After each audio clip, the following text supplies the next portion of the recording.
Selamat malam saudara-saudara sekalian. Dr. Asrun Porum kembali menyapa Anda. Kali ini kita akan berbicara tentang perubahan konstitusi. Ini penting.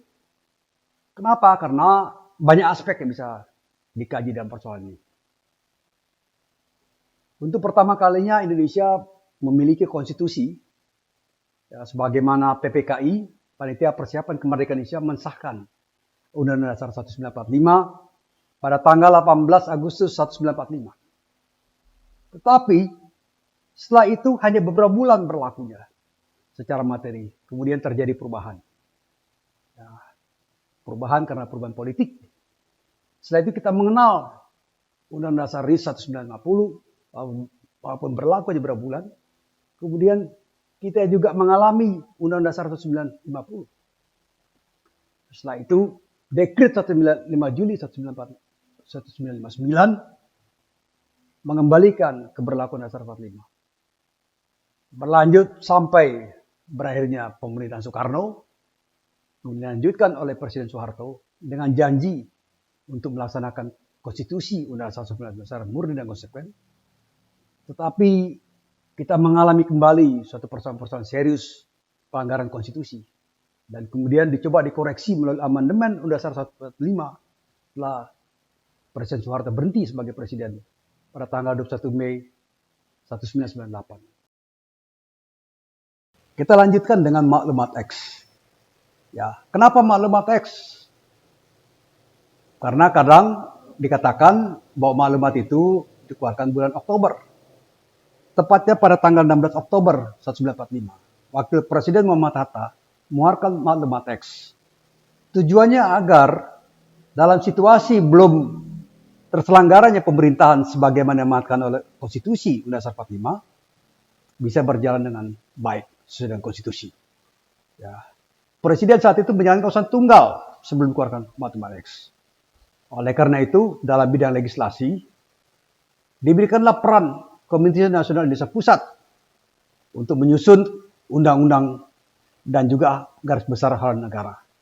Ini penting karena kita sedang berjuang dalam bidang diplomasi. Jangan sampai negara baru ini dianggap sebagai negara yang tidak demokratis. Dan ini penting juga dalam perjalanan. Sekalipun Undang-Undang Dasar 1945 belum berubah, tapi substansi Undang-Undang Dasar 45 telah berubah dengan ini. Jadi perubahan konstitusi tanpa perubahan konstitusi. Kira-kira begitu. Kita lanjutkan lagi tentang pembahasan Konstitusi RI 1949. Ya. Ini periode yang penting untuk eksistensi negara Republik Indonesia. Kenapa demikian? Karena Belanda ingin kembali menguasai Indonesia, menjajah Indonesia. Kemudian berbagai macam upaya dilakukan oleh Belanda. Satu di antaranya adalah politik divide et impera. Belanda bersekongkol, ya, mendirikan negara-negara boneka. Ada negara Pasundan, ada negara Madura, ada negara di Jawa Timur, ada juga negara di Borneo. Ini problem besar. Oleh karena itu, upaya-upaya diplomasi dilakukan untuk memperkuat.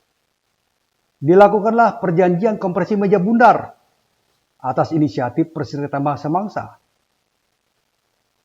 Suatu hasil kemajuan besar dicapai, yaitu adanya pengakuan kedaulatan Indonesia dari Belanda. Ini penting momentum ini. Ya, pada tanggal 27 Desember 1949 ada pengakuan terhadap Republik Indonesia Serikat. Dan Republik Indonesia Serikat ini bergabung menjadi uni, ya, dengan kerajaan Belanda. Oleh karena itu konstitusi pun berubah. Ya.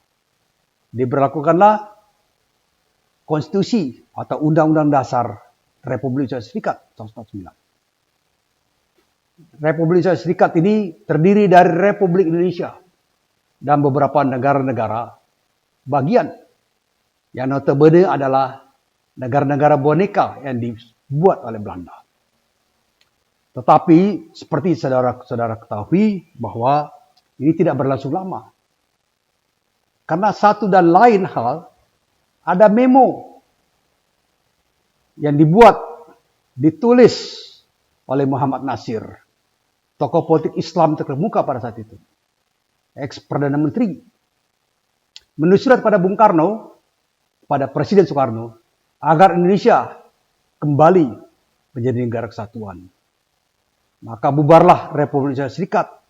Ya memang sejatinya kita menghendaki negara kesatuan. Demikian saudara. Perubahan penting lainnya adalah diberlakunya Undang-Undang Dasar sementara tahun 1950. Ini penting. Ya, Indonesia kembali menjadi negara kesatuan. Republik Indonesia Serikat bubar. Karena satu dan antara lain, seperti saya katakan, adanya memo Muhammad Nasir kepada Presiden Soekarno. Ya. 17 Agustus 1950, RIS bubar. Dan menjadi Republik Indonesia Serikat. Dan dibuat pula satu Undang-Undang Dasar sementara, atau yang biasa dikenal sebagai Undang-Undang Dasar sementara 1950. Perubahan lainnya adalah sistem pemerintahan beralih ke parlementer. Ini tidak ada jalan lain.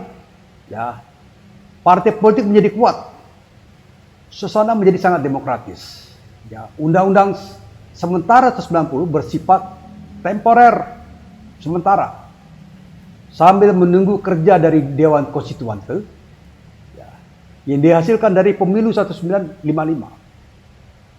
Ini satu perjalanan yang tidak bisa lain. Memang kritik mengatakan situasi demokrasi liberal, pemerintah jatuh bangun. Ya, tapi itu adalah soal lain menurut saya. Perkembangan lain dari negara ini adalah Dekret 5 Juli 1999. Ya. Kenapa demikian? Karena ini satu fase di mana kembali berlaku Undang-Undang Dasar 1945. Presiden Soekarno mengeluarkan dekret Presiden tanggal 5 Juli 1999. Atau dalam bahasa yang agak sedikit akademis dikatakan adanya keputusan Presiden nomor 1950 tahun 1999. Perubahan politik secara cepat terjadi. Konstituante dianggap gagal menyusun suatu undang dasar baru. Tapi ada perdebatan apakah gagal atau sengaja digagalkan. Ya, ini konstitusi politik begitu. Ya, gagal dan kemudian perdebatan panjang dalam menyusun konstitusi.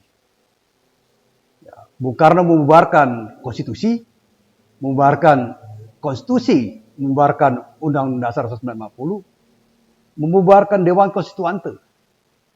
Ya. Sejak saat itu Indonesia berada dalam situasi demokrasi muram.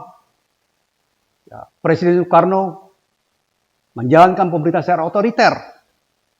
Dia mengangkat anggota-anggota parlemen harus dipilih dalam pemilihan umum. Presiden Soekarno mengangkat anggota MPRS, anggota Dewan Perwakilan Rakyat, anggota Dewan Perwakilan Agung. Jadi semua lembaga negara ini diangkat oleh Bung Karno. Tapi itu adalah kesediaan sejarah. Ya, ketika Undang-Undang Dasar 1945 diberlakukan kembali, dijelaskan pula ya, bahwa akan ada satu konstitusi baru, tapi tidak pernah terjadi. Itulah dilema demokrasi. Karena menjalankan pemerintahan otoriter, menangkap lawan-lawan politiknya, termasuk Muhammad Nasir, ya, yang mengusulkan agar Republik Indonesia Serikat dibubarkan dan kembali ke negara kesatuan. Demikian juga Sultan Syahrir ditahan tanpa suatu proses peradilan. Demikian juga Buya Hamka, yang pada akhirnya Buya Hamka ini menjadi imam sholat bagi jenazah Bung Karno ketika dia meninggal tahun 1970. Perubahan besar terjadi di negara ini. Presiden Soekarno diberhentikan oleh MPRS. Ya, karena dianggap tidak bisa menjelaskan mengapa terjadi genetik oleh PKI. Soeharto menggantikan Soekarno dengan janji pelaksanaan konstitusi murni dan konsekuen. Tapi janji tinggal janji. Penyelewengan konstitusi tetap berjalan. Ya. Presiden Soeharto menjadi seolah-olah menjadi presiden seumur hidup. Inilah yang ingin dikoreksi. Ya, di awal amandemen Undang-Undang Dasar 1945, setelah Soeharto mundur sebagai Presiden Indonesia kedua, di tengah demonstrasi mahasiswa yang menduduki gedung DPR pada bulan Mei 1998. 4 kali terjadi amandemen. Perubahan pertama adalah pembatasan masa jabatan presiden. Hanya 2 kali maksimal. Tidak boleh lebih. Kemudian penegasan check and balance secara lebih tepat. Ya, di mana presiden harus berbagi kekuasaan dengan DPR misalnya. Dengan Mahkamah Agung. Presiden harus minta fatwa ya, kepada Mahkamah Agung untuk memberikan gerasi misalnya. Demikian juga peran DPR menjadi lebih kuat. DPR memegang fungsi yang begitu kuat untuk menjalankan proses legislasi. Demikian juga harus ada konfirmasi kepada DPR tentang pengangkatan Kepala Kepolisian Republik Indonesia dan Panglima TNI. Perubahan besar lainnya adalah pemisahan TNI dengan Polri. Lebih dari itu, ada pemilihan langsung presiden. Ini perubahan-perubahan besar yang membawa harapan agar Indonesia di kemudian hari menjadi lebih demokratis. Ya, dianggap cukup perubahan ini. Tinggal pelaksanaannya. Ya. Kita menepis isu adanya amandemen kelima yang ditumpangi kepentingan yang memang harus diperdebatkan kebenarannya tentang munculnya upaya jalan periode ketiga jalan presiden. Ini adalah kemunduran demokrasi. Itu yang catatan penting. Dan Hakim Agung tidak lagi diangkat secara sembunyi-sembunyi, tapi lebih terbuka proses DPR. Itu catatan-catatan ya terhadap amandemen Undang-Undang Dasar 45. Tapi sekalipun seharusnya seluruh proses amandemen ini dilakukan oleh sebuah konstitusi negara, tidak dijalankan ya sebagaimana terjadi pada Komisi Konstitusi, hanya melakukan kajian terhadap hasil amandemen. Ini perjalanan yang menurut saya penting amandemen ini. Selesai sudah pembahasan tentang konstitusi, perubahan konstitusi. Ya.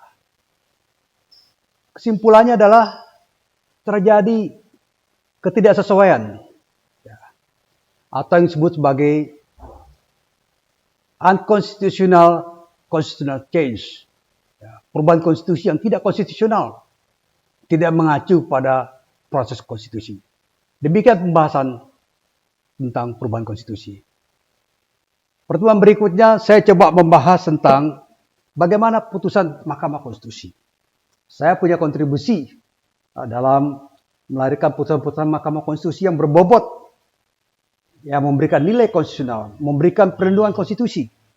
Demikian kira-kira perubahan atau materi yang akan kita bahas ke depan. Terima kasih banyak. Sampai jumpa.